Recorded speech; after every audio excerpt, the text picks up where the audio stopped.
और मेरे सनातनियों, आप सभी को धन्यवाद कि आपने हमारी इस वाली वीडियो पे 2 लाख से ज़्यादा व्यूज़ करा दिए। और हमने प्रॉमिस करा था अगर ये वीडियो अच्छा परफॉर्म करेगी तो इसका पार्ट 2 आएगा, जिसके अंदर मैं एक्सप्लेन करेंगे कि इजिप्ट के अंदर ऐसे कौन से भगवान हैं जिनका डायरेक्ट कनेक्शन है सनातन धर्म से। पहले तो मुझे लगा यार कि 1-2 भगवान मिल जाएंगे क्योंकि बहुत ही क्लोज कनेक्शन रहा होगा हमारा, बट ऐसा नहीं हुआ। मुझे ढेर सारे ऐसे भगवान दिखे जिनका डायरेक्ट कनेक्शन है और कुछ भगवान तो बिल्कुल ही सेम है। और इससे मुझे पता लगता है कि यार चाहे इजिप्ट की जो हमारी सभ्यता थी वो खत्म हो गई, पर जो उनके भगवान हैं वो आज भी हमारे मंदिरों में जीवित हैं। और मेरा यहाँ पर आप सबसे एक सवाल है कि हमने कई सारा कंटेंट देखा है जो इजिप्ट से कनेक्टेड है, चाहे ढेर सारी मूवीज हो गई, कार्टून्स हो गई या फिर बुक्स हो गई, बट आप मुझे बताइए कि जो इतनी ज्यादा उन्नत सभ्यता थी वो कहाँ गई, उसे कौन खा गया? और जब आपको उसका मैं आगे आपको उसका आंसर दूंगा ना, तब आपको पता चलेगा कि हमारे यहाँ के जो वीर योद्धा थे जिन्होंने अपने जीवन का बलिदान दे के हमारी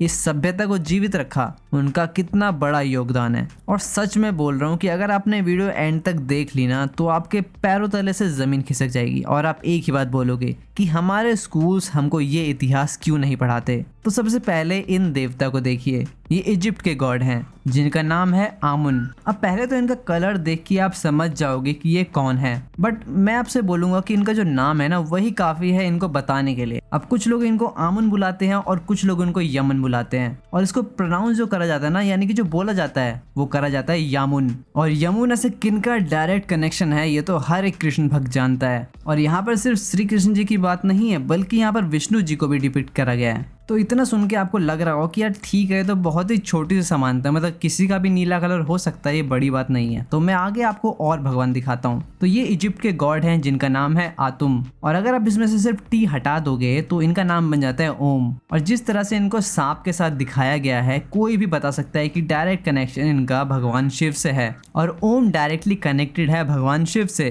क्योंकि ना ही उनका आदि है और ना ही अंत, जैसे ओम का। और सिर्फ यही नहीं, जैसे भगवान शिव को नंदी के साथ दिखाया जाता है, वैसे ही आतुम को एक बुल के साथ। और जैसे हमारे यहाँ पे शिव जी लॉर्ड ऑफ डिस्ट्रक्शन है, वैसे ही आतुम को भी माना जाता है। और अगर त्रिदेव के अंदर से 2 देव दिखाए हैं तो तीसरा तो बनता ही है, जो है हमारे ब्रह्मा जी। और इतना तो हर कोई जानता है कि ब्रह्मा जी को परम पिता बोला जाता है। और वैसे ही इजिप्ट के अंदर भी एक गॉड है जिनको बोला जाता है पताहा। जैसे कि कई सारे शब्द आपको पता है कि एक भारत के अंदर भी कई तरह से बोले जाते हैं, वैसे इजिप्ट में पिता का पताह बन जाता है। और ब्रह्मा जी को ज्ञान से डिनोट करा जाता है, क्योंकि उन्होंने ही इस पूरी धरती की रचना करी है, जितना भी यहाँ जीवन है उन्हीं का रचा हुआ है। और वैसे ही इजिप्ट में जो गॉड हैं उनको भी ब्रेन से डोनेट किया जाता है। और जैसे हमारे यहाँ पे परम पिता कमल पर विराजते हैं, वैसे ही पताह को भी कई जगह पे कमल के ऊपर खड़ा हुआ दिखाया जाता है। और जैसा डिस्क्रिप्शन हम लोग देते हैं अपने परम पिता ब्रह्मा जी का, इजिप्ट वाले भी पताह के लिए बिल्कुल ही सेम चीजें बताते हैं। और उसके बाद आते हैं हमारे नरसिम्हा भगवान,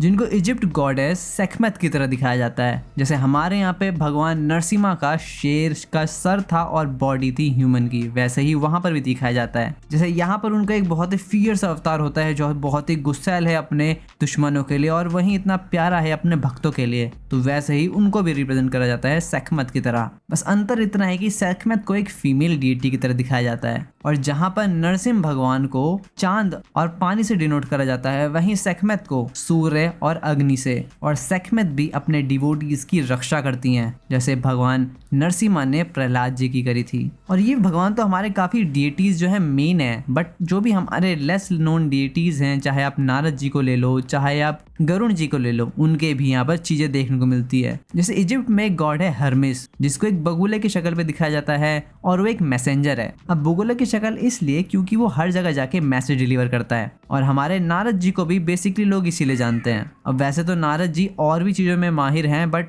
जो हमारी नोन चीज है जिनके लिए उनको सबसे ज्यादा माना जाता है वो यही कि जो हर्मिस है वो और लोगों के बीच में जाके इन्फॉर्मेशन शेयर करता है। वो कम्युनिकेशन, म्यूजिक, स्टोरी टेलिंग के भगवान माने जाते हैं। और इजिप्ट के गॉड है जिनको बोला जाता है खोंशू, जिनका डिस्क्रिप्शन कहीं ना कहीं बलराम जी से सिमिलर दिखता है। जैसे बलराम जी को चंद्रमा से डिनोट करा जाता है, वैसे खोंशू को भी चंद्रमा से डिनोट करा जाता है। दोनों ही भगवानों को फर्टिलिटी से भी डोनेट करा जाता है। और कुछ लोग तो यहाँ तक मानते हैं कि जो बलराम को हलदर बोला जाता है वो इसीलिए क्योंकि उन्होंने जनमानस को एग्रीकल्चर यानी खेती सिखाई थी। और वैसे ही खोंशू को भी कल्टीवेशन ऑफ क्रॉप्स के गॉड की तरह माना जाता है। दोनों ही बहुत ही शक्तिशाली हैं और अपने भक्तों की रक्षा करते हैं। और अभी एक मून नाइट की सीरीज आप सबने देखी होगी, उसके अंदर भी खोंशू को भी दिखाया गया था। और इजिप्शियन गॉड्स के अंदर देवराज इंद्र के भी कई प्रमाण मिलते हैं। जैसे वहाँ के दो गॉड्स हैं सेथ और शू, जिनको God of storm, rain, thunder, lightning इन सब से डिनोट करा जाता है। और उनको भी कहीं ना कहीं थंडर के साथ भी एसोसिएट करा जाता है। उसके बाद आती हैं शशात, जिनको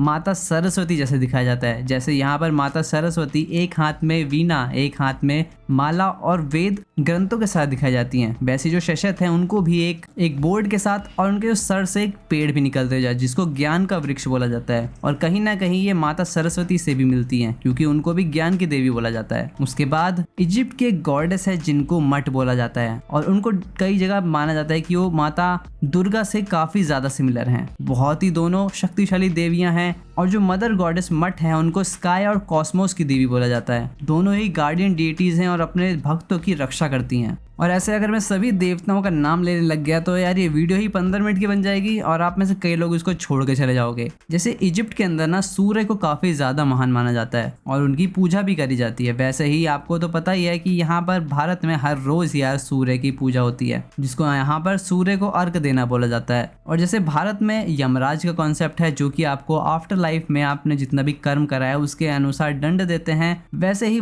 इजिप्ट के अंदर भी ओसिरिस नाम की गॉड हैं। जैसे हमारे यहाँ पर गरुण देवता हैं जो विष्णु जी के वाहन है और उनकी प्रोटेक्शन के लिए उनको बोला जाता है, वैसे ही होरस नाम के एक गॉड हैं इजिप्ट के अंदर जिनका सर फैल्कन का है और उनको एसोसिएट करा जाता है कि स्काई में जितनी प्रोटेक्शन है वही करते हैं और किनशिप से भी। बट हम लोग अब मेन क्वेश्चन की तरफ चलते हैं कि इतनी महान सभ्यता कैसे खत्म हो गई और आज जितना भी इजिप्ट का कल्चर था वो सब गायब हो चुका है। सिर्फ आपको म्यूजियम्स के अंदर उनकी भाषा, उनका कल्चर दिखेगा। अब इनको कौन खा गया? और यहीं से आपको पता चलेगा कि हमारे यहाँ के जो योद्धा थे जिन्होंने हजारों साल तक लड़ाई करते रहे वो कितने ज्यादा महान थे कि इजिप्ट का इतना महान साम्राज्य टूट के आज वो एक इस्लामिक कंट्री बन चुका है। इतने सारे आक्रमण, सिर्फ इस्लामिक नहीं और भी कई सारे कबीले थे जो वहां पर आक्रमण करते थे और धीरे धीरे करके उनको खा गए। बट आज किसी में इतना दम नहीं है कि उनकी हिस्ट्री के ऊपर बात करे। सिर्फ इजिप्ट आज एक टूरिज्म हब बन के रह गया है और वहां पर जितनी ममीज हैं वो सिर्फ अब देखने के लिए रह गई हैं। उनका जितना भी ज्ञान था वो सब कहानी बन चुका है और उसको भी माइथोलॉजी बता के उसका भी मजाक उड़ाया जाता है। और अगर हमारे यहाँ के योद्धा नहीं होते तो आज हमारे भी सभ्यता ऐसी ही रह जाती, सिर्फ मंदिर म्यूजियम की तरह बने रह जाते और हमारे यहाँ के जितना भी ग्रंथ हैं वो सब स्टोरी बुक की तरह देखे जाने लगते हैं, फिक्शन। इवन सोचिए हम लोग बच गए, हम लोगों ने इतनी प्रताड़ना सही, फिर भी आज हमारे ग्रंथों को कहानी के रूप में बोल के इनका मजाक उड़ाया जाता है। और भारत के ज्ञान का अगर आपको सच्ची में लोहा मनवाना है तो ओपनहाइमर की ये वीडियो देखिए कि कैसे उनका सनातन धर्म ने जीवन परिवर्तित किया। और यहाँ पर तो मैंने सिर्फ आपको नाम बताए हैं, अगर मैं इनकी स्टोरीज में चला गया ना कि वहाँ पर कौन कौन सी स्टोरीज होती हैं तो आप और ज़्यादा भौचक्के हो जाओगे। अगर पार्ट 2 चाहिए जिसके अंदर हम सारी स्टोरीज के ऊपर बात करेंगे तो नीचे कमेंट कर देना पार्ट 2।